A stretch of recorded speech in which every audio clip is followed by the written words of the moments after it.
सक्नुहुन्छ यो चाहिँ हाम्रो दोलखा जिल्लाको बिगु गाउँपालिका वार्ड नम्बर 7 मा पर्ने बिगुमा पर्ने बिगु गुम्बाको चाहिँ यो पुनर्निर्माण पछाडिको चाहिँ नयाँ चाहिँ भवनहरू, नयाँ संरचनाहरू हुन् है। एकदम साह्रै सुन्दर ढङ्गबाट चाहिँ यसरी बिगु गुम्बा चाहिँ पुनर्निर्माण गरिएको छ र वास्तवमा यो एकदम यो दोलखा जिल्लाको लागि नै एउटा महत्त्वपूर्ण पर्यटक स्थलले पनि घुम्न पर्ने ठाउँ नै देखिन्छ र मलाई आशा छ यो भिडियो यहाँहरूले हेरिसके पछाडि बिगु गुम्बा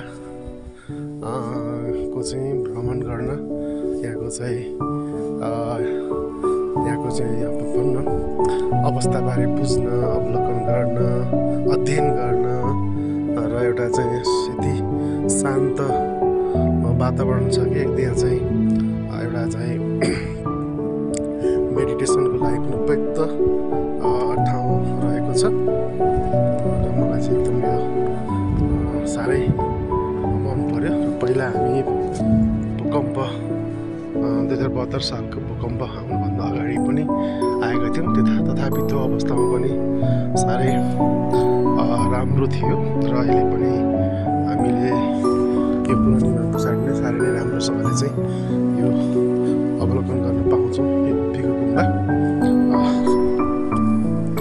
यहाँहरूले देख्न सक्नुहुन्छ है, वास्तवमै राम्रो छ। म यहाँको सबै यहाँलाई यो चाहिँ मेन गुम्बाको पछाडिपट्टिको भाग पर्यो र यता हेर्न सक्नुहुन्छ यो चाहिँ सबै यहाँको चाहिँ दृश्य, यहाँबाट एउटा भ्यू, पुरै भ्यू पनि देख्न सकिन्छ।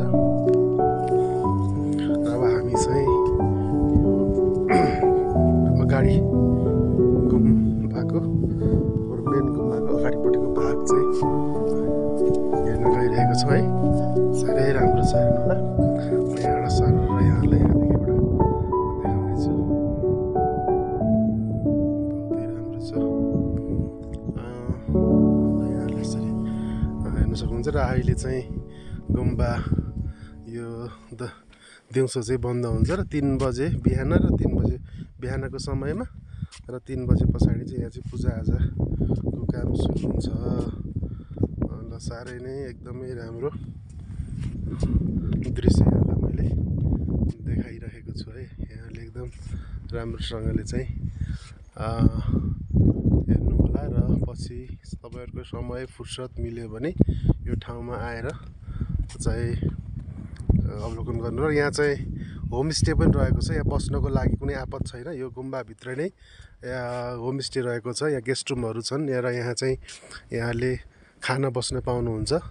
तर होमस्टे यो गुम्बाभित्र चाहिँ सुटीजन्य पदार्थ, मादक पदार्थहरू चाहिँ सेवन गर्न पाइँदैन र अब अन्य कुराहरू, सामान्य खानेकुराहरू चाहिँ यहाँ पाइन्छ। हस्, यहाँहरूलाई धन्यवाद।